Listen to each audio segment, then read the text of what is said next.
Radical Health Radio listener, welcome back to the show. Are you a coffee drinker?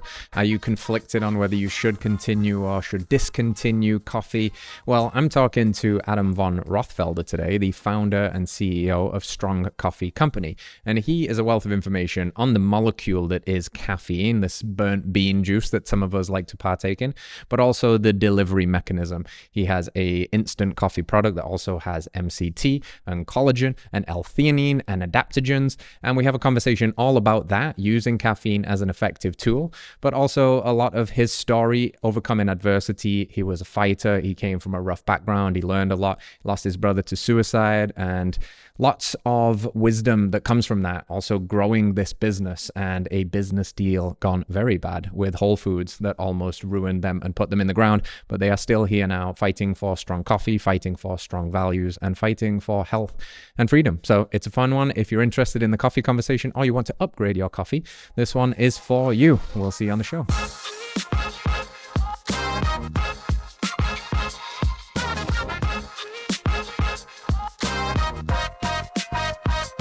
What is up, you radical human? Welcome back to the show. In studio today, I got my man Adam Von Rothfelder, founder, CEO of Strong Coffee. And we're going to talk a lot about coffee today, but a lot about life and entrepreneurship and lessons and all of that stuff. Coffee can sometimes be a contentious topic in this space, especially when you get into plant toxins. But admittedly, I'm still a bean burnt juice enjoyer, and I think many of our people are. It's the most widely consumed beverage in the world, I think. So we're going to get into all that. But before we do, you've lived quite a lot of life, man. You've been all over the show, like trainer, model, actor, entrepreneur. Give us a bit of the background story, man. Who's Adam? What'd you grow up like? Where'd you come from? What's put you in this seat right now? Yeah, man. Well, thank you very much for having me. First of all, second of all, I owe everything to ADHD. Nice. I resonate. Yeah. I was always just a extremely energetic kid with a enthusiastic and curious mind who didn't believe anything was off the table. And through, life situations, a rough dad, an unhealthy family, I found myself wanting to be strong to not only protect myself, but to also find a way that I could not be, like the rest of my family, unhealthy, overweight, bad habits. And I became just extremely fascinated with weightlifting, and not just the act of going to the gym, but just burying myself in education. And at a young age, 12 years old, I was reading whatever I could get my hands on. And it matured into, a career as a trainer. And that started as a young age too. I once had somebody tell me you can make money just sitting at the squat rack at a gym. Mm-hmm. And I was like, oh, I'll try that. And signed 3 clients at a squat rack at a gym, you know, and I'm just, this entrepreneurialism side of me started coming out. And when I was 22, I had just a complete life-changing moment. And my brother died from a drug overdose in my bedroom. And, I was supposed to give him a call back the night before, and he just got out of rehab. And, when you are training for something and you're driven, you're also slightly selfish, and you don't realize that, while you're focused on yourself, that there, are moments that you might miss. And, through that experience, I, saw life differently. And I always had an insight into life that was a little different. I have a younger brother who's adopted, who's paralyzed from the neck down, so I was around somebody who was happy just to be able to smile. Right. And that's one side of, how I grew up. And the other side is me thinking bad about, sorry for myself for, a dad who's abusive or, verbally and physically. And, what I was going through, seeing my brother struggle with drugs, and try to help him. I even worked for him doing construction. I dropped out of college to try to help him, and ultimately not being able to help him. But inevitably his death helped me find something that would allow me to make good on a promise that I made to myself when I was like 12, 13, 14 years old, which was to do like the impossible, right? And I was sitting here and I'm like working as an electrician when he dies, and I'm doing this 9 to 5 bullshit, you know, and it's great for a lot of people, but it wasn't for me. And I seized that moment, and I heard an ad on the radio literally the day he died. And it was, you know, the Milwaukee Rumble, you know, it's like, we're looking for the toughest man in the Midwest. If you're from Chicago, Minnesota, you know, it's like, blah, blah, blah, come out and fight, you know, and sign up at Hal's Harley Davidson. And I literally went there right after trying to see my brother's body, signed up. 2 weeks later, I fought. And 7 years later, I retired in Minnesota from MMA, professional MMA career. And it was therapy. It was a calling. It was a moment to recognize the greatness that I had and have, and an incredible platform in education and doing like the, you know, the unlikely, you know, and it's like, well, if I could do that. And then I started meeting people who did other things, and I realized I could even do more, like own a gym, start Strong Coffee, you know, and ultimately we grow stronger from our losses if we view them in a way that, you know, can take us. There is no pain that can't find purpose. Mm-hmm. Dude, I appreciate you sharing that. And, you know, it hits deep, you know, because I can't imagine the pain of losing someone that you're so close to. But I love that alchemy of pain into purpose and really letting that desperation become motivation. And it's funny you're talking about this, because I was flying out and a memory popped up on my, you know, Instagram memories or whatever it was. And it was a picture of me from my fighting days too. And, you know, the caption was me exploring, like, we're all fighting something, right? And it was simultaneously both of those things for me. I was running towards greatness and proving my lower self wrong and seeing that I could be more, but I was also fighting for the wrong reasons too. I was angry and there's a chip on my shoulder and I was trying to prove things to the world. And you learn a lot about yourself during that process, right? Because team sports are wonderful. You can learn a lot through that, but when it's just you and another dude in the cage and the door closes and the referee says it's on, it's just you. You know, there's that it's all or nothing. It's kill or be killed. What did that phase of life? As much as I would love to say that, you know, everybody's like, you know, you may have a support system, you may have a team that you roll with, but in everything, life, it's always just you in the cage at the end, right? I mean, it's the greatest analogy. I mean, we truly do fight for everything that we have. It's like every moment is just a little mini moment in the cage. You know, it's like you got all these people that love you and are willing to support you, but like effectively, you're the only one that's going to punch through your problem that you're having, you know? Yeah. And yeah, there's just so much on the line when you're doing that, you know, especially when you factor in the people that are watching you and the irrational fears that come up, like, I don't want to get knocked out in front of my parents or whatever it is, all the way to the glory of that as well, you know. I had nobody show up for my fights, so yeah, right. I never had that feeling. There you go. My parents and family would not support it. So they thought I was going to get hurt and I was being stupid. I had to have my dad removed from my first fight because he was trying to argue with me in the back. No way. And I literally called security and I was like, get this dude out of here. He said, he was your dad. He fucking is. Get him out of here. Yeah. Like, he's distracting. Yeah. There's something about that fighter's mentality though, right? That I'm going to do this even though the world is telling me it's crazy. And that fighter's mentality, you might not be fighting in the cage now, but we're still fighting for something. There's something about that scrappy nature to get it done, to go beyond the perceived limits of what other people put on you, society, your past, to not let your past define your future. How much do you think of that just archetypal energy in you of being scrappy and being a fighter influences who you are today in terms of what you're creating, what you're building?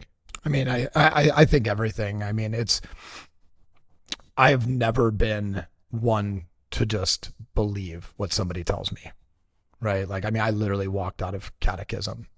You know, I mean, I'm the only sibling that literally refused. They would drop me off at the class and I would walk out the back door because I wasn't going to listen to what I should believe in religion. I needed to explore for myself.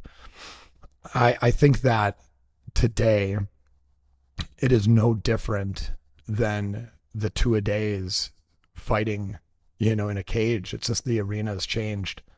And ultimately, the spirit that I have is just one that is an unquenchable will to win in whatever it is that I seek out to win. And victory is not always the same for everyone. Mm-hmm. I don't need to sell strong coffee for $300 million one day. I want to create a legacy and challenge status quo and give people like Starbucks a hard time for doing something that they know is not right. Mm-hmm. Right. So it's like I'm fighting purely out of passion. Mm-hmm. I mean, I could make more money doing other things at this point in my life than running a startup company that's bootstrapped. But it wouldn't be 100% authentic as this is. Mm-hmm. And like, if you're not fighting for something you truly believe in, you're going to lose. Yeah. Yeah. It's, like, did you have this idea, or does this idea have you kind of philosophy? Like, it seems like it's just who you are, and some of the things that maybe felt like, got you in trouble in the past, like being a little bit more rebellious in spirit, become your greatest gifts now to, buck the status quo, to challenge these big giants. And when everybody else might tell you you're crazy, to be like, no, this is the thing that I am compelled to do. I must do it. And that's the definition of strength. And it's funny that, your company's called Strong, and I believe Strong stands for something, right? Tell me about the values and even the name and the brand and where that came from. Yeah. The original name actually was at a squat rack. Yeah. I made this drink every morning, and I had been making it for years, and I just kept on perfecting it. And I owned a gym, and I lived above my gym, and clients, I'd come down and I'd have this coffee, and sometimes clients would go up to my house and use my shower, and I'd like make them a cup of coffee, or I'd bring a cup of coffee down to them. And I'd always just be testing different levels of sweetnesses and different things and different ingredients. And a buddy of mine and I, we were talking about it, and I was like, we could just like call it Strong Coffee or something. And I was like, no way is that available. and it was. And that was in, 2012 and 2013. My dad died and my daughter was born. And that idea, was cut short due to not a lot of capital, time. And, I was also, the highest highs and the lowest lows. I mean, your daughter's born, your first daughter, and then 3 months later, your dad passes away. It was crazy. But, I saw through it, and, I've been super fortunate to have had a second chance at Strong Coffee. And when I relaunched it, I knew that it had to mean something. Like, it had to be more than just strong, because I wasn't the same person anymore. I wasn't the guy who wanted to deadlift 625 and wanted to sprint a 4.3, 440, and have it's like all these things that were driving that idea of strong. Wasn't this idea of strong. I had now been through serious shit, not just lost my brother, but had kids, shut down a business, all these different things. So Strong stands for striving to reach one's or our, as a community's, natural greatness. Striving to reach our natural greatness, and it's something that I think every one of us that's listening to this, or that, is hearing this, seeks to be great.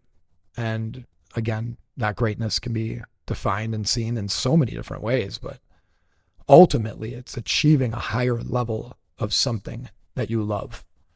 And we need time and energy to get us there, right? Because those are the two things that are always going against us: time and energy. If time didn't matter, money wouldn't matter. So that's why money is not one of the things. So, and we only have so much energy. And the idea of Strong, it's so much deeper than just like, oh, it's instant coffee. No, it was instant for a reason, because I'm trying to give you time back. Because even 10 minutes back a day from your brewing methods and taking that and then cleaning that, versus one cup coffee with all the things you want in it, your proteins, your healthy fats, your nootropics, your adaptogens. No more, jamming through your cupboards to grab the 6 bottles and then put it away. No more stopping at Starbucks and wasting 26 minutes. It's like the average 50-person company spends 383 hours making coffee a year. Wow. That's pretty crazy. Right. So if each person was just responsible for making their own cup of coffee and that coffee was to serve them on a higher level, then perhaps we wouldn't need to revisit the time clock over and over and over again. So it's just one punch in 30 to 60 seconds and you're out the door. And that would be giving you your time and your energy back, you know? So I've always liked to think of things in doubles and triple entendres where it's like, it means so much more. I mean, even collagen and MCTs, they absorb instantly in a way. They're so fast, like rapid. Right. And so there's a lot to it. And it's been a lot of fun to try to build that and explain that out to the community. I love it, man. It's giving me like really cool mad scientist vibes. I was in the lab just tinkering from all the way back in those days to now like having this amazing product. And, you know, like I want to get into some of the method behind the madness here. And I also want to phrase this in these health spaces, you often bounce off the walls of extremes on either end of the spectrum. And like more of the meat-based crowd, the carnivores, even some of the animal-based crowd, they're admittedly anti-caffeine. They believe it can irritate the gut. They can believe it can cause dependency and stuff. Yet we've got this overwhelming majority of people that consume it.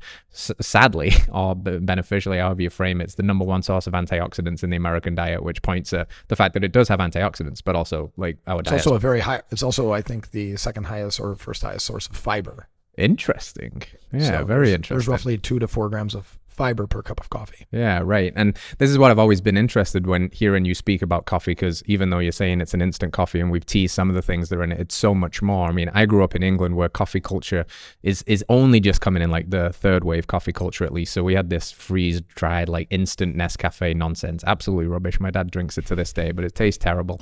This isn't that instant coffee. This is like the finest, the finest stuff, very well sourced, very well thought out. And synergistically, this entourage effect of everything you put in it is very intentional and serves a purpose. So as we get into some of that, I also want to acknowledge like the elephant in the room of, maybe pushing back a little bit healthily. You obviously are passionate about coffee, you care for it. What would you say to some of the naysayers, that nobody should drink coffee and it's a drug, and some of the common strawman arguments that are propped up against coffee for us that do still choose to enjoy it mindfully and use it as a performance enhancer, a cognitive enhancer, etc.? I'd say that we all got to say what we got to say to sell shit, I guess, right? Yeah, it's true. So, I mean, coffee built skyscrapers, not chai masala, right? So when I think about what coffee has done since the 14th century and the things that it's fueled, I don't believe that if you are ingesting responsibly, hey, 1-2 cups a day, cool. I literally own a coffee company and I'm telling you, you don't need to drink 3 to 4 cups of coffee a day, right? I'm saying that you need proper nutrition and adaptogens and nootropics paired with caffeine to chaperone and elicit a quality experience that doesn't require an abundance of acidic bean water. Right? I think that coffee alternatives are a joke. They don't taste anything like coffee, so why call it a coffee alternative? Right? They don't taste good. I haven't had one that tastes good yet. And I'm not biased. Like if I had something, I'd be like, shit, that stuff is good. Like I'm willing to tell somebody else their product is good, and I'll even say it here, but ultimately, it's, people are always just trying to find a way to pitch the extreme. I've seen it in diet culture. I mean, I've been in this game for a minute. I'm 41 years old. I was a trainer when I was 18.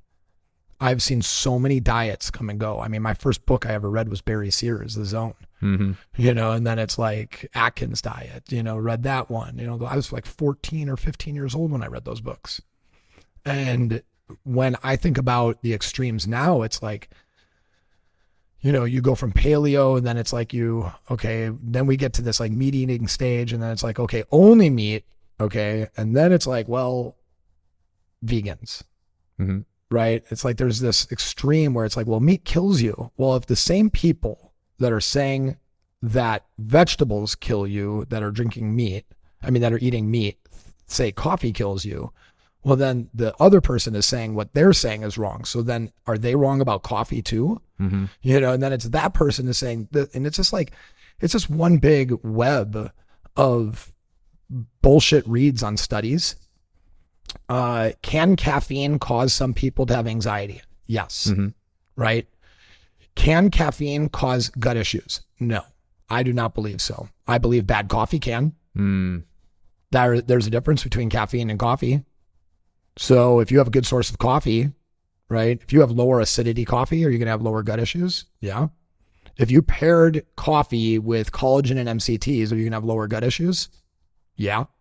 Right? Why is that? MCT is an antimicrobial, balances gut biome, right? There's a lot of different things. Collagen is going to reduce the acidity, like then there's coconut water extract and Himalayan sea salt. It's like there's all these things that I put in it to ensure that the caffeine sensitive individual could still enjoy a cup of coffee, and the person that doesn't have a problem with caffeine could enjoy a cup of coffee with enhanced results. And, L-theanine or, and how that pairs with caffeine. I mean, like that's one of the most powerful nootropics out there.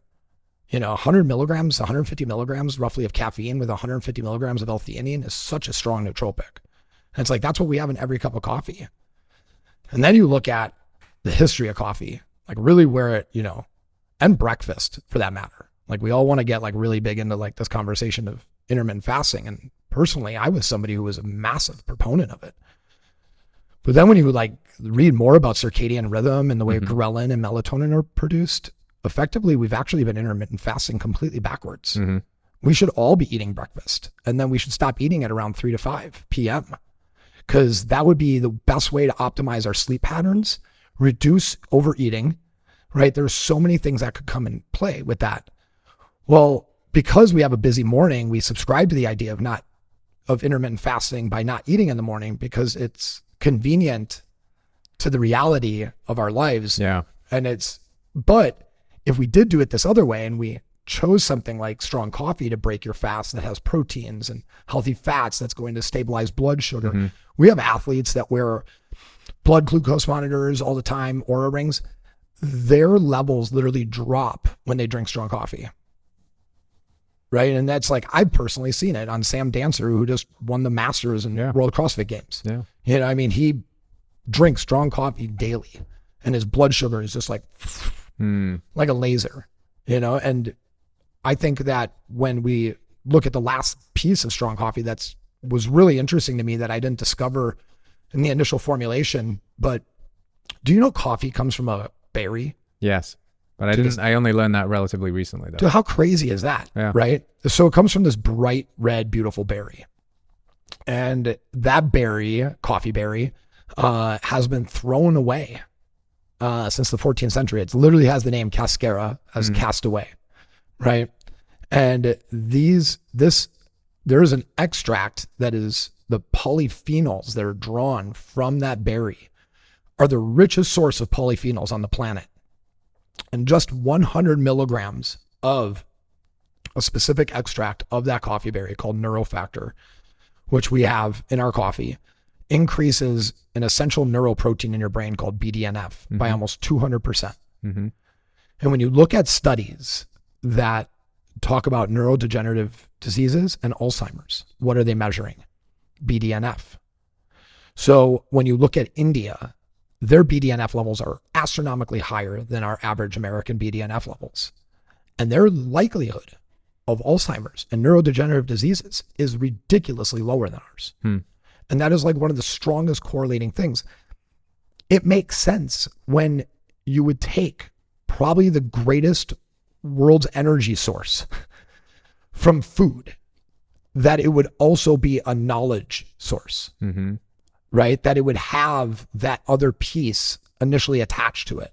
It's like CBD and THC. It's like you hear of these like dual compounds that exist in one plant, and we've been extracting one from the plant and forgetting about the other. And if you put them together, the positive effects it can have on cognitive performance is incredible.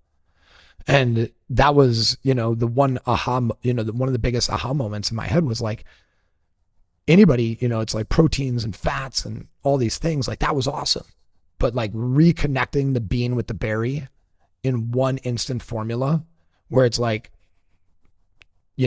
this strong coffee, it helps your gut. It helps your, it helps stress. It helps, with hydration. There's coconut water extract, hyaluronic acid, Himalayan sea salt, it does all these things that we want from our super drink in the morning, like say like an AG1, but without having this green thing that you're introducing to your morning, and you're getting 90% of the benefits in your delicious cup of coffee that 86% of you totally want. You said a key word there too, which is delicious. Like all of these things that we, add 1,000,001 things to that have benefits usually come with the unintended, not so desirable side effect of tasting like shit. That couldn't be further from the truth of this. Like I remember we were talking about this before we went live. It was way back, probably like 2018 or something, Paleo FX. And I remember going up to your booth and, taking a little sippy cup and tasting it and going like, holy shit, that's good. Like that is good. And since then you've come out with, half a dozen new flavors and different products and things like that, but it tastes amazing. Like I want to pick your brain about the collagen thing as a pre-workout, but for me, getting up at 5 a.m. in the morning to go hit my 6 a.m. workout class so I can get my stuff done before my family's awake and squared off for the day, and start in that morning routine with a cup of strong coffee that's got the fats and the collagen and the electrolytes, it feels like a really good fuel for me. And there's some interesting facts around the collagen in that, right? Especially for athletes that are training. Talk to us a little bit about that piece. Yeah. I mean, and this was, I would love to be able to like take like a genius claim on like the following story, but really I stumbled upon the idea of putting 15 grams of collagen on it by looking at my competitors, and seeing what they were doing. And I was like, well, if they're offering something that's like ready to drink, I have to offer something that's a greater value, so more protein and different stuff like that, which is why it had 15 grams of protein. Well, a year after starting Strong Coffee, and we were at Paleo FX there, that was actually the same Paleo FX that Dr. Mike T. Nelson comes up to me. Never met the guy, but somebody told me that the dude was a genius. And I was like, that guy right there? They're like, dude. I was like, okay, cool, man. And he just came by and tried a cup of coffee. And he picked up a bag out of interest. And he starts looking at it. He's like, why is there 15 grams in here? And I was like, well, this and that. And, and he's like, I just concluded a study with this one doctor out of Canada. And it's pretty interesting that you have 15 grams of collagen in here and that it's paired with caffeine. And I was like, why is that? And he's like, well, the ergogenic amount of caffeine that's required for athletic performance is X, which is what you have in here. And we just finished a study that had, 3 control groups or 4 control groups. It was like a placebo, 8 grams of collagen, 12 grams of collagen, 15 grams of collagen, taken 60 minutes before workout, intense workout. And the group that was given the 15 grams of collagen had a 20% increase in myofibril size over the test group period of the placebos and the 10 and 8 gram or 12 and 8 gram, whatever it was. We have this on our Instagram broken down. It used to be on IGTV, but it's like now like in Reels somewhere. God, was that a sham? Anyways, so the idea behind it is that one of your greatest limiting factors in putting on muscle is actually there's like a vagal response kind of in a way in your body that it doesn't allow you to put on too much muscle over your connective tissue strength, right? And because muscle can grow faster, roughly 3 times faster than connective tissue, you need your connective tissue to grow quicker. And these myofibril increase in size was showing just that, literally like larger tubular sizes of this fascial tissue. And I mean, 90% of our body is made up of this. Yeah. So having just stronger collagen fibers throughout your entire body is a big deal. Yeah. And collagen, I mean, firstly, if you tell the bros watching that it can increase the gains they're in, but also collagen, super like now, skin, hair, your gut, nails. Exactly. I mean, it's wild to see, like we have people that will message us and just be like, my hair grows or my nails grow so much faster since drinking strong coffee, and they are thicker. And, I mean, like I've broken like the little subtle center bar on a toenail clipper cutting my toenail. Mm-hmm. You know, it's just like I've been drinking collagen 15 grams a day for like 7-10 years, something like that. Yeah, and it's funny because what you're supplying here is you're taking a habit that most people are going to have, the morning cup of coffee, you're replacing it with strong coffee, you're putting all the good stuff back in, and just because of our kind of modern food culture, most people are going to be deficient in collagen. That's just a given. They're not eating, you know, the chewy little bits off the bones and sucking the marrow out and making bone broths. There are different ways to get collagen, but to have it in such a convenient package is convenient. Maximizing those benefits is a nice, I call it free gain. I love free gains. Totally. You know, you're going to take a habit, you're going to stack something really positive on top of it, and as many free gains as you can stack up in life, you know, we're onto a winner here. Yeah, I've always referred to them as like passive health movements. Mm-hmm.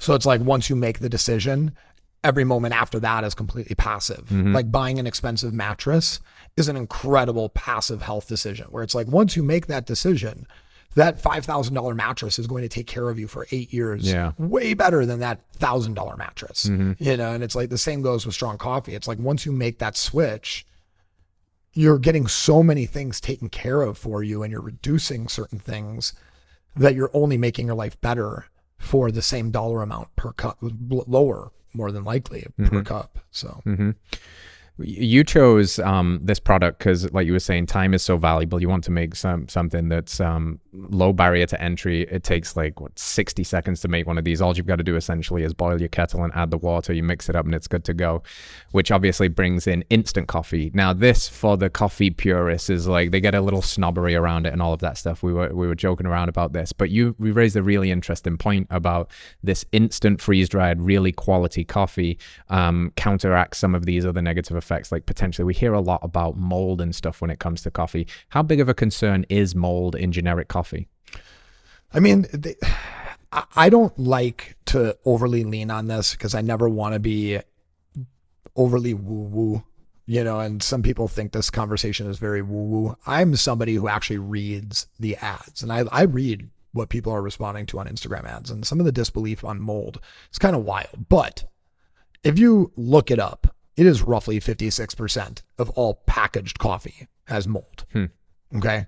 So depending on the level of the heat of the water, you could be killing a majority of that mold in the brewing process. Yes.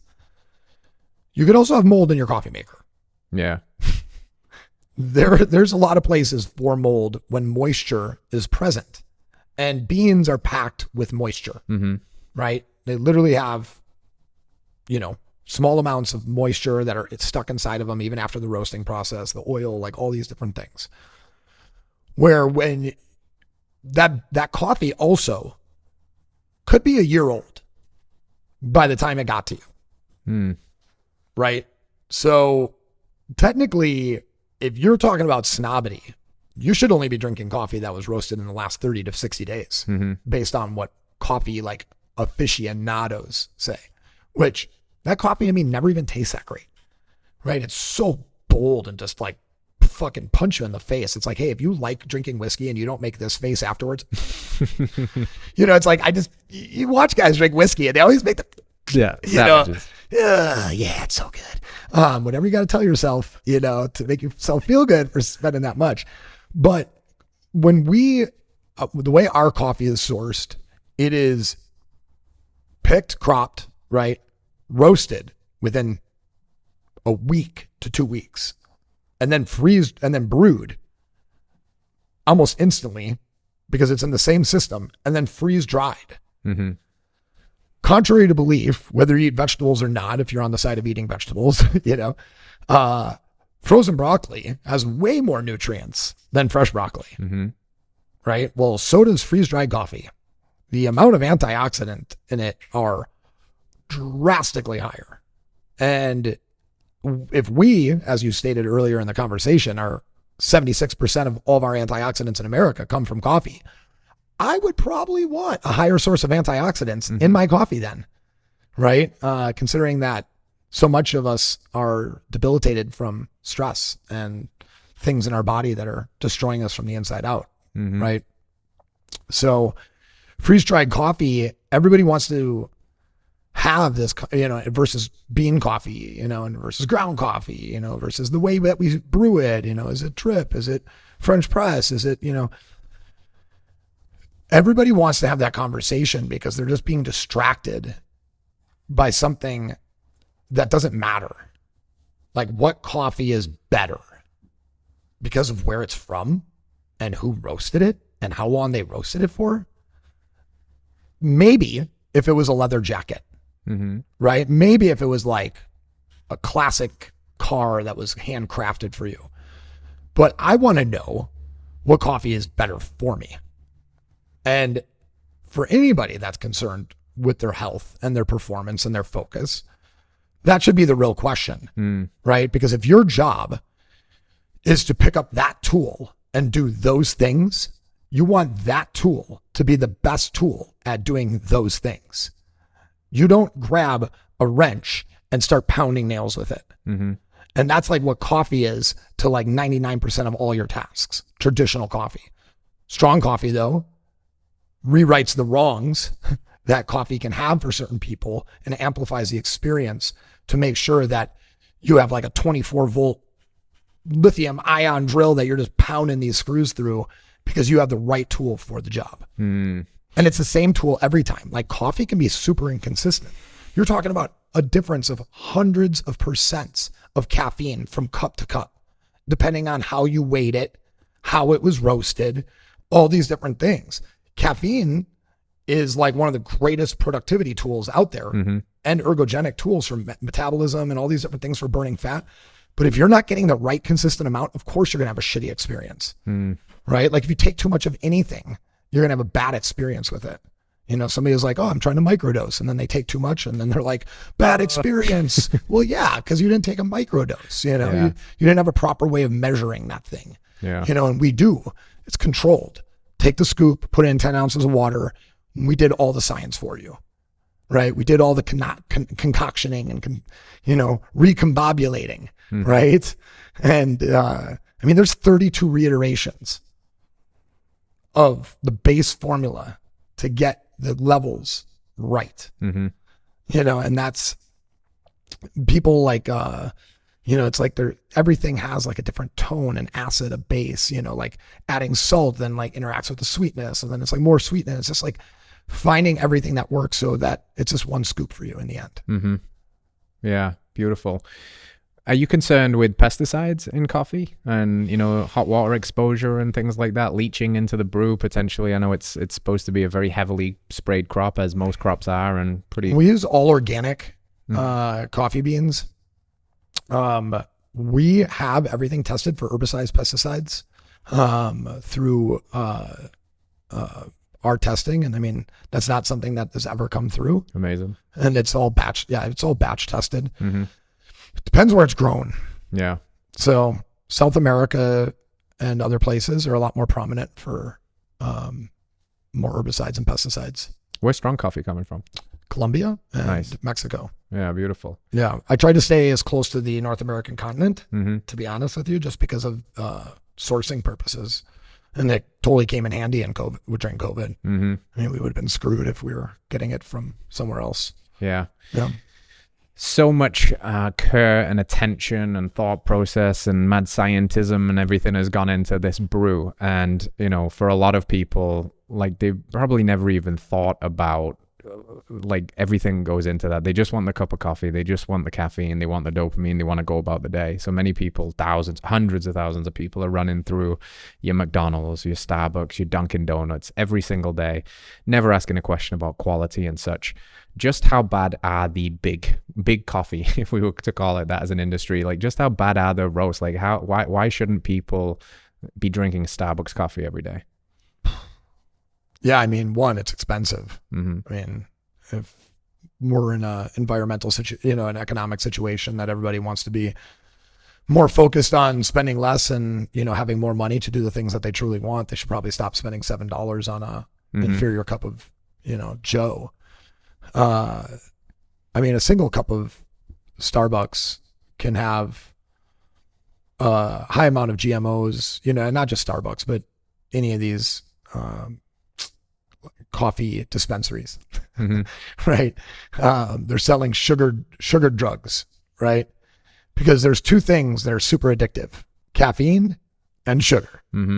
So, and if you can even simulate sugar with sucralose on a whole nother level, because the level of sucralose on the sweetness comparison is just crazy. So, I mean, it makes you want even more. It's awful, right? You can have up to 76 grams of sugar in a latte at Starbucks. Damn. The source of dairy is, of course, GMOs. The nut milks and soy milks. First, I've never seen nipples on a nut, so I don't know how you milk them. But they're loaded with fillers, preservatives, different emulsifiers, weird things that, are not great for your gut. I mean, sucralose just can't even be broken down properly, which is why, so if you're like getting like their sugar-free lattes, you're like literally destroying your gut biome. I mean, it causes like the studies on sucralose don't show cancer. No, but you want to talk about serious skin issues and digestive issues. Yes. People have massive eczema breakouts from sucralose. So, I mean, there's certainly disruption in the gut from those things and what they stand for. Personally, I just can't get behind anybody who's promoting something to that level, knowing the situation of heart disease and diabetes and cancer in America. I think there's a responsibility that corporations should have and be held to do better for the people. And I don't think it would take a lot for them to make that change. And I don't understand why they don't. Like if Starbucks wants to call me up and buy strong coffee and make it go global, I would do that in a heartbeat for the sheer fact of how many people's lives it would change that fast. And it's like, if you have to join the side to like get the good thing done, but ultimately they're killing us. I mean, I was telling you about the connection with, it's a crazy story, but I mean, you look at Howard Schultz and he tells this whole story about how he acquired Starbucks. And it takes place back in Seattle, and the owner of Starbucks at the time also owned Pete's Coffee. And Howard Schultz was just a barista that was offered the opportunity to buy Starbucks for a couple $1 million. A barista. How much do you think baristas make? Not a couple of million. 25,000 a year maybe in Seattle back then, maybe 20,000 a year, maybe 18. I mean, you're literally talking about the 80s, right? He's offered this opportunity and he's like trying to come up with the money. And all of a sudden this other guy swoops in, and I saw Howard Schultz tell this story and I was like, wow, this is pretty fascinating. When he got to the end is when I called bullshit. So this other guy swoops in and is going to take Starbucks and buy it in front of him. And Howard Schultz is like, that's bullshit. I can't let this happen. So he gets introduced to a very powerful man in Seattle, a guy that stands about 6'3", Bill Gates Sr. Who knew Bill Gates had a dad that was worth hundreds of millions of dollars? And I think even married to the daughter of the Federal Reserve. So crazy money connections. All of a sudden he comes up with the money, Howard Schultz. He never actually says that he got it from Bill Gates, but I don't know where he would have got millions of dollars from. He's a barista. So I assume that part of the story. So Howard Schultz is telling the story and everybody's like, this is amazing. Wow, you really did it. And he's like, and then I've told this story for the first time a couple years ago, and Bill Gates Jr. comes up to me and he's like, I never heard that story. That's like how he ends it. And I'm like, this is some bullshit. There are literally photos of Bill Gates, Howard Schultz, Jr. and Sr. all hanging out, talking about vertical integration of Monsanto and GMOs in Starbucks. And this was like the plan all along. And for anybody who's against, being lied to, I mean, look at the state of Vermont. They wanted Starbucks to disclose what had GMOs in it. And in response, they told the Grocery Market Association, and the Grocery Market Association responded by suing the state of Vermont and not disclosing what had GMOs in it. I mean, that doesn't sound like a company that's for the people.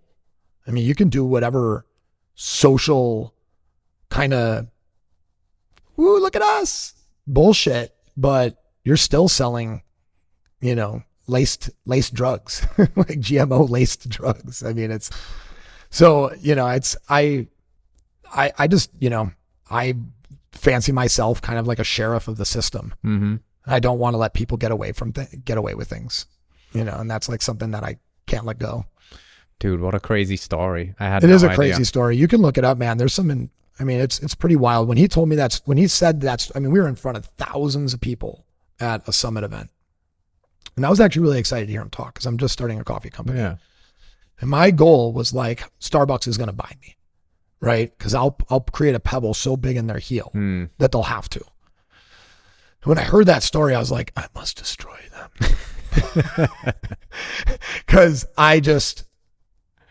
that story had too many coincidences, and it's not this like beautiful, like, you know, blue collar come up story. It's like, it's kind of like that joke in the movie Get Hard, the Will Ferrell, Kevin Hart movie, when I forget what actor he's like, to think I did this all by myself and a $10 million loan for my father, you know, and it's like, man, anybody who starts with that kind of firepower is going to be on every street corner, not even selling good coffee. Yeah. Not even selling coffee that's good for you. And ultimately just being pushed down our throats. Like, this is the way, culturally, in movies, shows. It's all fucking programming and brainwashing. Because like, if we just put it in enough movies and enough corners, it's bound to win. And they did it. Yeah, they did it. I mean, the guy ran for fucking president. Yeah. Yeah. You know, and it's like somehow he was actually like a likely candidate. I was like, thank God that didn't happen. Dude, it's so crazy to me, like how effective it has been just normalized in our culture, to the point I was out here on the last trip and I went into a coffee shop here. It wasn't Starbucks because, you know, F those guys. They suck. Yeah. But I was amazed to see how many kids were in the line, like getting coffees. And I was like, damn, like this is crazy. I mean, it's interesting to find yourself in that position because you're like, well, I'm here getting my fix. But like, these are like 11, 12-year-old kids. Yeah, but those same kids are being handed the stimulant equivalent of 600 milligrams to 900 milligrams of caffeine in a single dose of Adderall. Yeah, right.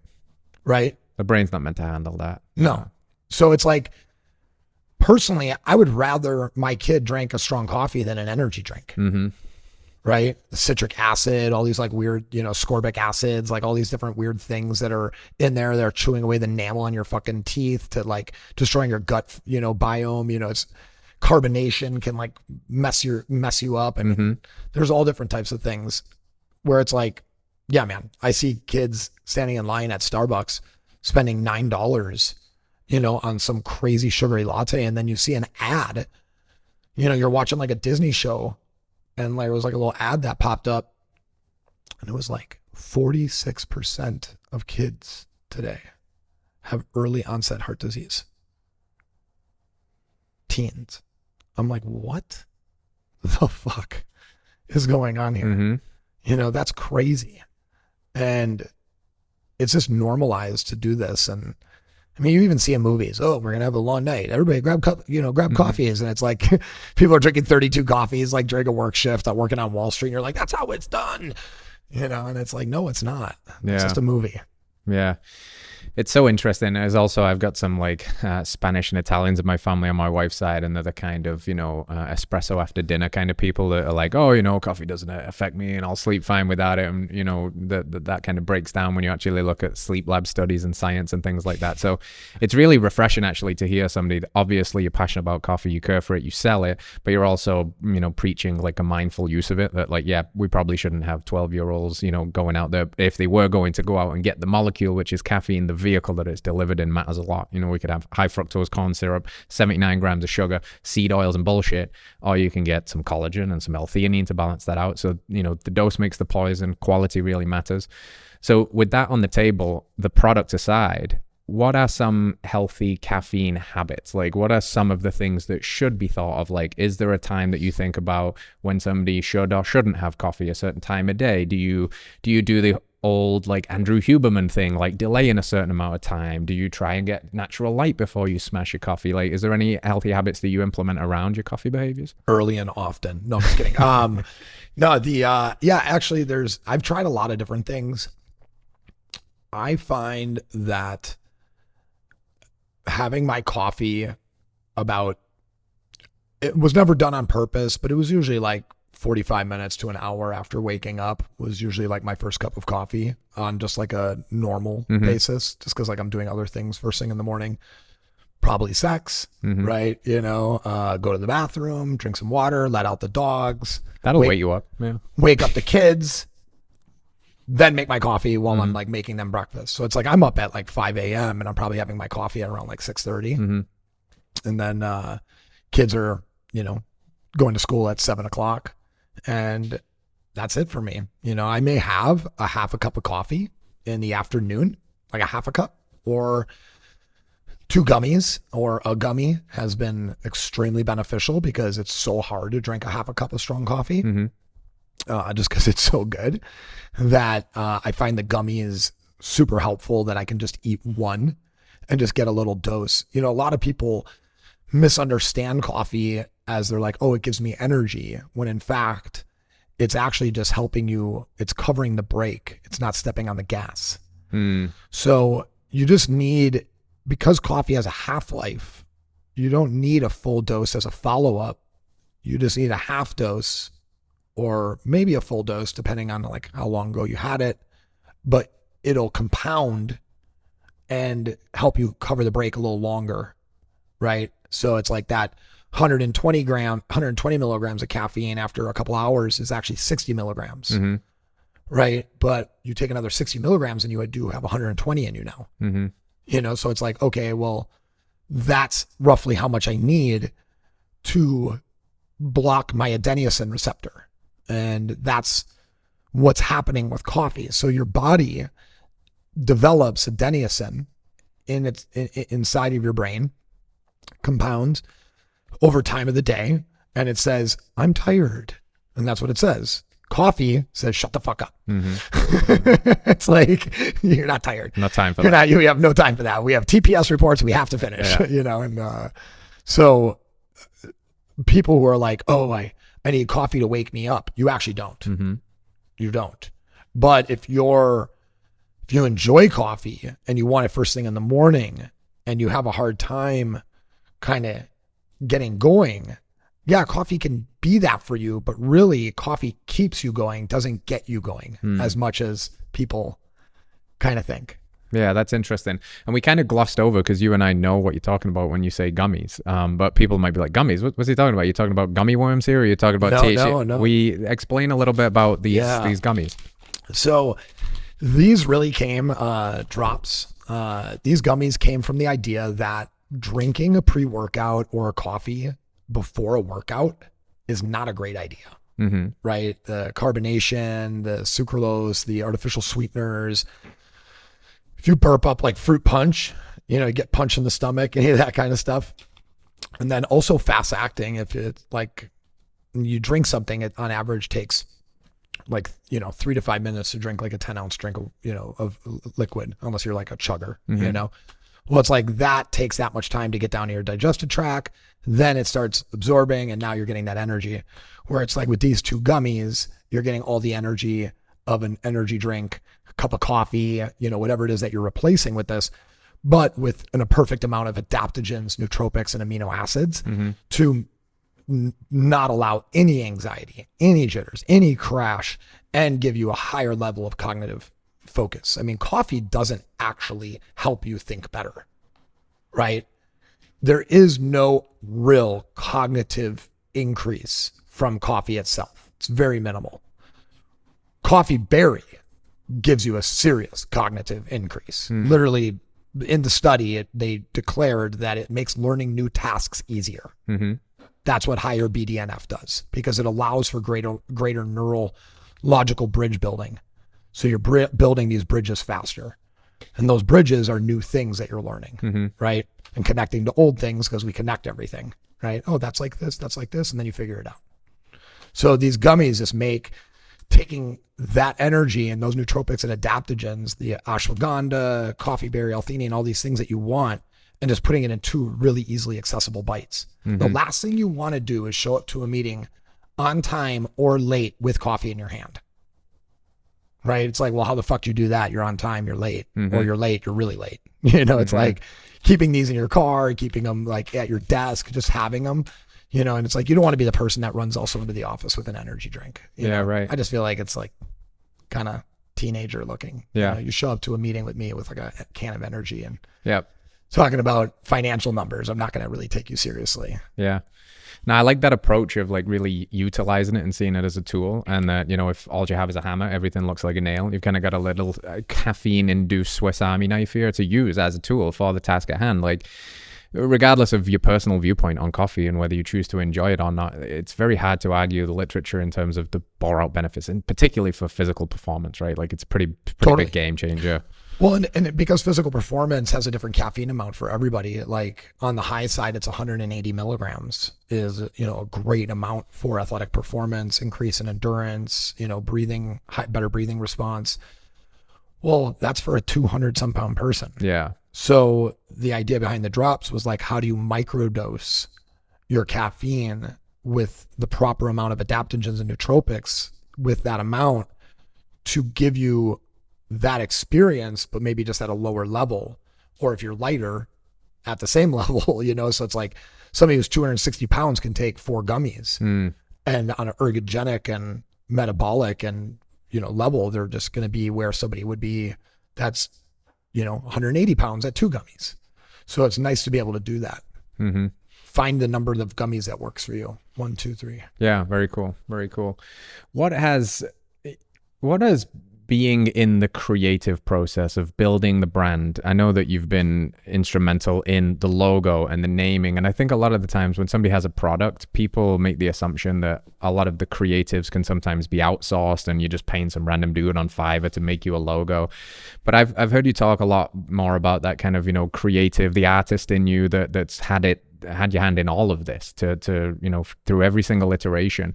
What's the creative process? What's some of the insights and the challenges and the journey been like as kind of an artist designing a product? What have you learned about yourself and life through that process? Yeah.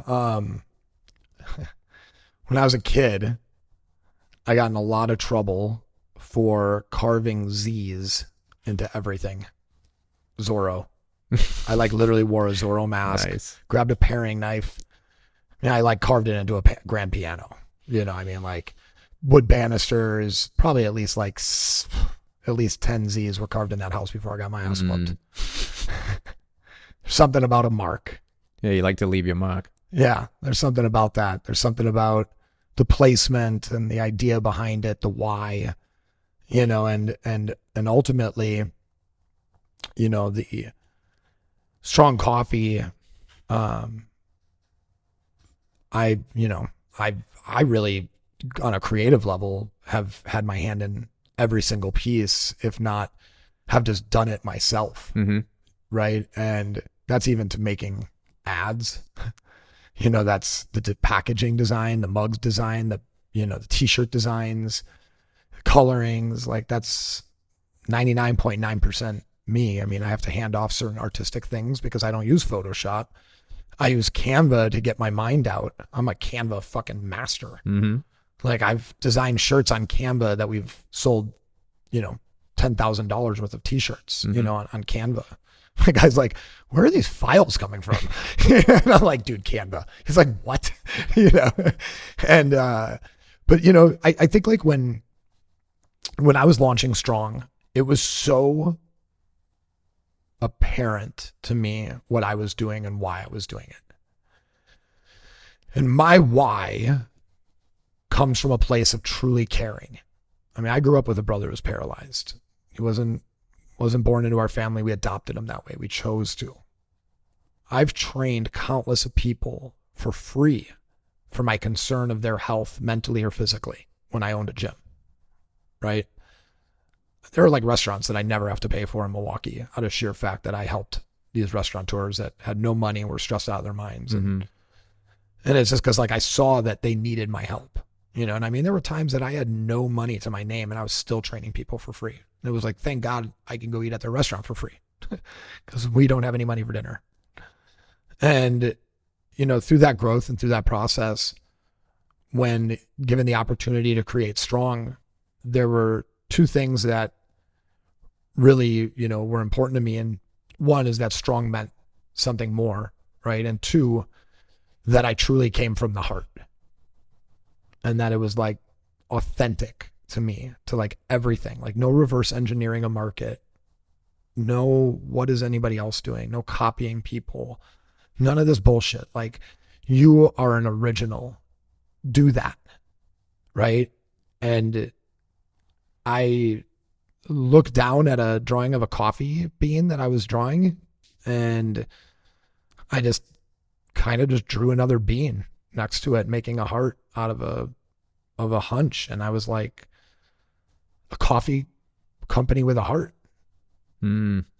Because I'm so mad at like what we've been buying and like the lie we've been sold, and, you know, like where our health is at risk, you know, with these unhealthy habits, and but yet how much coffee can help. I mean, if you've ever been to an AA meeting, these people are living on coffee. You know, they're, and it's like, yo, but if it wasn't for that social lubricant, there wouldn't be a place and a reason to sit and talk, because if it wasn't for that coffee, they wouldn't be holding something, and therefore they wouldn't be open to have that conversation. And I saw my brother go through that stuff.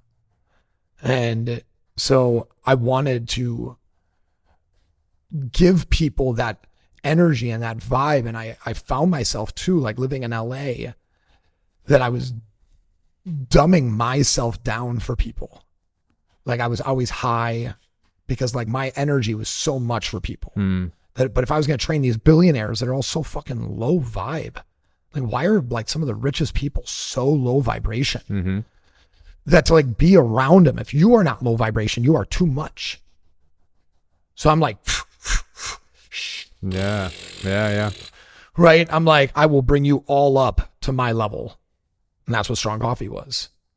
Why do I keep going down when I can just bring you all up? And that's like where the hearts and the rays, you know, come out, you know, right here. And you can see on the package here, it's like the heart is 2 coffee beans with a lightning bolt in the middle that also is a representation of an S. And then the rays coming from it. And then why not just Strong Coffee, Adam? Well, because company, it's important, the one you keep, right? Like who you surround yourself with, the 6 people that you spend the most time with is who you're going to be a culmination of. The decisions you make are going to become who you are. The things you eat are going to become who you are, you know? And so it's like the company that we surround ourselves is always important. I remind people all the time. They're like, oh, Strong Coffee. I'm like, Strong Coffee Company. I'm like, it's the company you keep. I'm like, don't forget that. You know, it's super important. We're not just Strong Coffee. We're not selling coffee that's just high in caffeine. We're a purpose-driven company that is coming from an authentic place. We don't have a CFO that is telling me where to cut budgets. I literally do all that myself on a cave wall. And I'm like, yeah, I think we can do that. And then I put my passion forward. Caleb looks at me and says, you fucking got it. My wife's like, you fucking got it. Let's go. And I go, you know, and it's like, I don't know what the outcome is going to be, but I know that if I put all of it in, and if my team does too, there's no way that we can fail, because you only fail when you stop trying. Yeah. And that's what being strong is all about. It's just continuing to strive for that thing that you want so much. This is what I want so much. It's very powerful, man. A very, very hopeful message. I think more people could do with hearing and receiving that. And the point you made about training billionaires that were so low. I heard the other day, predisposition is better than position. That there's people in great positions financially and economically, but the predisposition is really low. And you can accomplish massive things when your position might not be so great. Like I'm struggling here to even afford rent or pay for the food, but my predisposition or my disposition will always be positive, and I'll always choose to fight, and I can always push through. And when you're building something from the heart like that, it doesn't really matter what you do. What matters is why you're doing it and what's driving it. You're tackling, you know, a big industry, and you're trying to become a change maker there and be a radical. There's going to be some growing pains along the way. So like my kind of closing question for you is, I'm curious about some of the growing pains that you've had to navigate? What have been some of the biggest challenges on this journey? What have you had to overcome, whether that's other people or limits, or, you know, what stands out as one of the growing pains? Because you mentioned very early on in our conversation that some of the best lessons are in the losses, and you can really take that and you can elevate. What potential curveballs has life pitched at you on the growth process here with Strong Coffee Co.? Yeah, I mean, I think, like, as you know, but if I could go back in some manner, I would tell the person who started Strong Coffee to believe in yourself sooner and faster. Mm-hmm. Go bigger, quicker. You know, it's not about like blowing the company up. That's not what I mean. But don't be worried about how people are going to respond, right? You're not talking to everybody. I am not for everybody. Took me a long time in my life to kind of figure that out. You know, it's like, I am a required taste, you know? So, I have a strong opinion. I have a loud voice, you know, there are these things about me, and that's what Strong Coffee is. It's a manifestation of that. It's, you know, it's a disruptor. I was told by my own investors that I would have a hard time competing against coffee. And there came a moment where I had the opportunity to prove them wrong. And I took that moment, and that was me going global with Whole Foods. Mm-hmm. And nobody believed me that I was going global with Whole Foods. They're like, "Oh, I'm sure they'll put you in a regional space and test it and blah, blah, blah," you know? And I'm like, you just don't know who the fuck I am. Like, when I set out to do something, I do something. It may not be for the best reason why I'm doing this, like proving a point, but I am going to go do this. And we went global into Whole Foods. And, you know, it was crazy. I mean, getting $763,000 in checks, you know, in an opening order. I was like, holy shit. I had to raise $500,000 and give away roughly 10% of my company for it. And did it during the CrossFit Games. I'm literally like serving thousands of people coffee with a 10x20 booth and running in the back and taking phone calls. And I'm like down to the hour. If I don't have this money, I can't run the product. I'm going to miss manufacturing dates. I'm going to miss delivery dates. I fucking made it happen. It was crazy. And it was a moment of celebration, but I always had this feeling in my heart that, man, what if this blows up in my face? Because there's two things I've always said starting Strong Coffee. I'll never put my faith in a large company like Whole Foods, you know, I can go and do retail, you know, and I would never be so disconnected from like my community, right? There are these like two things. I really want to build a company on community and not relinquish any control or availability to who we are as Strong Coffee. Well, the idea of $763,000 really changes your mind, and the awareness factor. And I mean, you're talking to somebody who was in, you know, Mexico 6 months earlier on a retreat that, you know, was paid for helping somebody else do a thing. And I'm literally like freaking out that Strong Coffee has only got $25,000. And I'm like, oh my God, what have I done? I left like a $200,000 a year training fucking career. Like, my wife and my kids are depending on me. I'm like, you fucked everything up.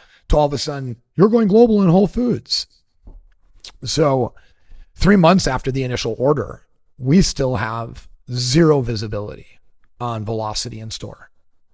Zero. We're getting pounded with these emails from this, you know, one of the people at Whole Foods that is like, literally like, why are your fill rates in our distribution center so low? You got to get product out there, you know, this and that. It's like, we just delivered all this fucking product. Like, what are you talking about? You know, it's just crazy. So we're seeing this, you know, it's almost like harassing in a way because like there's no answer that we can give them. And then we get $1 million in POs, like 3.5 months after our initial order. And we're like, holy shit, we're fucking crushing it. Like, we just sent them $763,000 in product. 3 months later, they're ordering $1 million in product. We must be crushing it. Yeah. And there's no way for us to actually see.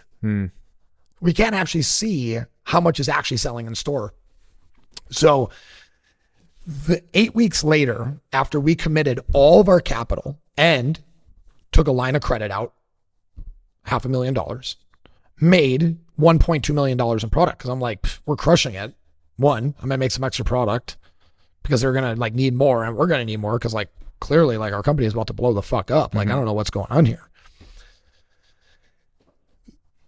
UNFI is literally at our dock, and some person from analytics inside of Whole Foods jumps on the thread. Somebody I've never seen on the thread, I've never talked to in my life. And it was like, why do we need all this product? I'm looking at our distribution centers and our fill rates are fine. Our velocity in our store, we have product. We are totally fine. We do not need product. And they cancel it all. And one could ask you, how is that legal? Right? It's like, how can somebody send you a purchase order for $1 million worth of product and then renege 8-9 weeks later and tell you to go pound sand? And then 3 months later, try to have you discontinued from the store. And I was like, that's when they caught one from me. I put together a presentation showing the negligence of the team and what they did. And I sent it to every single executive in Whole Foods that I could find their email address. I had the founder of Tom's send it to John Mackey, who didn't own Whole Foods anymore, but I was for sure going to get a response from somebody because at this point, Whole Foods wasn't even responding. You're talking like weeks and weeks and weeks going by with zero response. Well, at the same time, we're looking at Nielsen report ratings, which are like these ratings that show you how you're doing in a store. And you've heard of the company Vital Proteins, right? Pretty big company. Of course, yeah. I mean, $1 billion company. We're beating them by 4 times revenue in that section. So I'm like, we're like one of the top performing brands in this section of functional coffees that you created that you're putting zero energy into. And they're like, yeah, well, we're getting rid of Vital Proteins too. I'm like, holy shit. Like, you guys are just abandoning this idea and we are just the casualty, but we are not all Vital Proteins. Not all of us can just eat $700,000. So for the last 18 months, I have been on a rampage of finding new ways to distribute strong coffee, increase velocity, find new manufacturing loopholes that allow me to take the packages and turn them into bags because our bag velocity is higher, and literally like remixing, like just doing all these different things to keep us from, having more outgoing costs while we have all this inventory that Whole Foods asked us to make. They asked us to make it in travel packs. It was literally they are literally the reason where it's like our number one selling SKUs were bags. So I am so stoked to say that after 18 months and what many people thought were going to be the end of strong coffee, and what most people are surprised that it's not, we have actually doubled revenue over these last 12. It took me 6 months of pure shock to literally figure out what the fuck I was going to do. I had never been so frozen in my life. Like, I kept doing things, but it's like I almost avoided that thing for almost 6 months. And then it was like, we need to figure something out here. It's like, this problem is not going to solve itself. Whole Foods isn't all of a sudden going to start doing really well and they're going to order a bunch of shit. I mean, they did order, probably like, another like $200,000 worth of product. That was nothing, So, we did it. And I mean, I think like what you can learn from that is that you have to have faith in yourself and what you're doing, and faith around, the people that believe in you. You have to have the same faith in them, because like I said, when you're fighting, you are the only person in the ring in the end. Nobody else was going to punch through that with me. But every time I got off a call or I sent an email, and that was me stepping out of the ring, sending that email. Now sitting down in my corner would always be there to be like, we got this, dude. We're going to figure this shit out. Like, you know, and the people that weren't on board with that mentality are fucking gone. Right? Like if you're only strong when things are easy, then you're not strong. Not strong, yeah. Like the fear of maybe losing your paycheck in a couple of months is what deters you from continuing to put the effort forth to help this communal thing. This isn't just me. I pay for another family to live. I pay for another family to live. You know, it's like it's like this is a bunch of families here as a part of this family. And it's like we just have to keep going hard until the wheels fall off. Mm-hmm. And you find your tribe when that's your vibe. Mm. You know, you're like, all right, bye everybody. Hi everybody. Dude, if that ain't the fighting entrepreneurial spirit, I don't know what is. What a amazing full circle moment from where we started to where we'll start wrapping this one up. But that not was a Chappelle quite moment. Yet. It was. You know how he does a thing with a joke at the end and the beginning. Yeah. That was very good, man. It was very well thought out. You had that planned all along. But before we let you go and go drink some strong coffee, we have a caller on the line. We got Jack from Maryland. First time caller, Maryland. one time listener. Yeah, Jack, you're with us, mate. What can we help you with today? Give us a question. So my question is, like, what are some habits that you do daily that help you in your health, business, and just overall well-being? And also for me, since I'm a teen, what are some habits that I could implement in my daily life?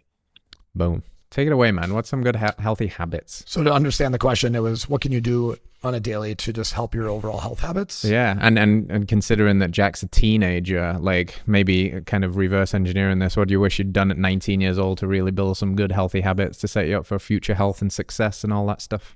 Yeah, for sure. I mean, I think some of the biggest things that I did in, you know, my youth and that I would, you know, I've said, hey, you can even do more of this to my younger self would be a constant education. I think the more that you know, the more that you can apply with true reason and understanding. It's one thing to hear a thing. It's another to know a thing.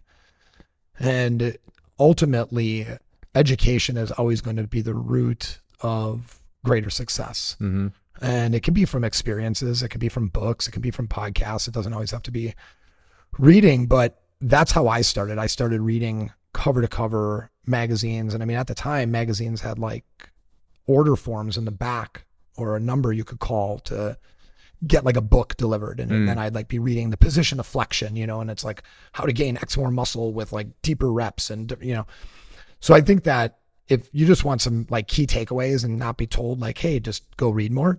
I think a great thing is that we undereat and we look to, and I know that goes against the antithesis of the obesity rate, but those that are fit tend to undereat, especially in their youth, trying to find a picture of what you imagine yourself you should look like. And all too often, you're truly stunting yourself from the greatest potential you have, that if you care just a little bit less of the aesthetics and go more for the performance and the health side of things, the aesthetics will come and they'll stick forever. Mm-hmm. But people try to reverse engineer that by undereating and overtraining, which ultimately leads to undersleeping, you know, being dehydrated, which is the exact opposite of what you aspire for, right? So I always tell people, like, you probably need to eat more than you think you have. Always go forward with protein because you're growing, you know, enjoy some foods, but never enjoy them too much. And, you know, don't overtrain. Find a system that works for you. You know, not everybody is a power lifter. Not everybody's a bodybuilder. Not everybody's a CrossFitter. And ultimately, there's 1,000 ways to skin a cat. Mm-hmm. You know, I've seen jacked climbers. It's like, what's your goal? You just want to be 165 pounds shredded? Yeah. You don't even have to lift weights to do that. It's like, you really don't. So I think it's just be kind to yourself is another great. That's a good one, man. Is another great one. Be kind to yourself. I was so mean to myself and what I looked like. And I look back and I was like, yo, I had a 6-pack, 8-pack and senior in high school. And I thought I was fat and, you know, and I had skinny arms and it was like weird, you know, like, why would I think that of myself? It's like, oh, cause I'm looking at Arnold Schwarzenegger. It's like, well, that's Arnold Schwarzenegger, you know, and he took steroids and growth hormone and trained his ass off to get there. So Dude, I think that's so good. And so did The Rock. He's lying. Yeah, The Rock. The Rock's Natty King, right? Yeah, The Rock is totally natty, guys. Totally natty. Jack, I'll say this as well, man. It's super inspiring to have you call in and identify you're a teenager, because like the fact that you listen to a show like that in its entirety, the fact that you're here asking a question about what habits you can build to set yourself up for the future and your health puts you ahead of like 90% of 19, 18-year-olds out there, man. 98% ahead. Dude. So like just celebrating you, man, for being here and tuning in. And I could say and echo a lot of what Adam just said. I think it's spot on. I think potentially one thing I would add is just like the youth now of you guys were born and raised with devices in your hands, and presence is your superpower, really. So like develop some kind of mindfulness practice to like get off the screens every once in a while, so you don't end up comparing yourself to The Rock or Arnie Schwarzenegger. Remember that you've got a lot of, be kinder to yourself, like you said, and practice presence, whether it's taking a walk in meditation every day, breath work, actually meditating or doing the reading of the books, but less stimulation, because all the other stuff you can figure out. The training you'll figure out, the eating more protein, you can figure all that stuff out. Your head's obviously in the right place, so trust your heart a little bit more, and the best way to get in touch with your heart is to be still. So thanks for calling in, man. I have one other thing to add to it too, and this is something I'm only reminded because of Kayla. We were having a conversation about this. There's something called sexual transmutation, and I didn't learn about this until I was way older. I like it. It's very easy in your youth to be caught up in sex, random sex, masturbating, whatever. Porn. You are literally robbing your life force and energy by doing that. It's one thing to have a consistent partner because it's reciprocal energy, because as you put into her, she puts into you back. But if you are just going out and trying to, get that one night hit, or, just a quick, busty blondes on your phone and knock one out in the bathroom, it's like that mentality is not going to serve you mentally and physically. It'll, I had a track coach that said, women ruin legs. He'd be like, I don't care what you guys got going on for prom. He's like, no sex until after the track meet on Saturday. It's like, but prom's Friday night. I said no sex till Saturday. It's like, got it. Women ruin legs. There you go. Some advice there. And Jack, that's why so many guys have skinny legs. Maybe, yeah. Maybe The Rock. Maybe The Rock is actually natty, but he just practices semen retention. Ooh. The Rock just did no fat for like 50 years, and that's why he's so jacked out of his mind. Jack, you're a legend, man. I'm gonna get somebody from the team to follow up with you, and we're gonna send you a free bottle of beef organs too, because I do know when I was 19, I didn't have much money to spend extra on supplementation too. So we'll help you out with some micronutrients too. Just stay radical, dude. Keep doing it. Adam, this was fun, man. I had a blast dropping in with you. Kind of the floor is yours for closing statements. Tell people where they can go to pick up some product, or like anything you're working on next. You're excited where to go on the socials and follow and all of that fun stuff. Yeah, man. Well, thank you again for having me out here. It's wild that this is like 13 minutes from my front door. Let's go. So I'm pretty stoked. I'll have to come out here. If you find me in the gym out there, it's your fault. They said I could come, whatever. You guys follow me at Von Rothfelder. But the real mission and message is happening at Strong Coffee Company. Check us out at strongcoffeecompany.com. If you're somebody who loves Amazon and you're like, hey, I love getting my shit super fast and I trust it, check us out on Amazon. I'm just so fortunate to be here in this position, and my life could have gone so many different ways, but I made it go this way, and you can too. So you guys, thank you all so much. Stay strong. I'm grateful for you, brother. Grateful for your mind and your heart. Good job. Thank you. You heard the man. Stay strong. We'll see you soon. Peace out. All right, friends. Thanks for tuning in to another episode of Radical Health Radio. We got a fresh new podcast for you every Wednesday. If you enjoyed the show, consider liking, subscribing, reviewing, and rating us on your podcast platform. It helps to spread this message of radical health. We'll see you next week.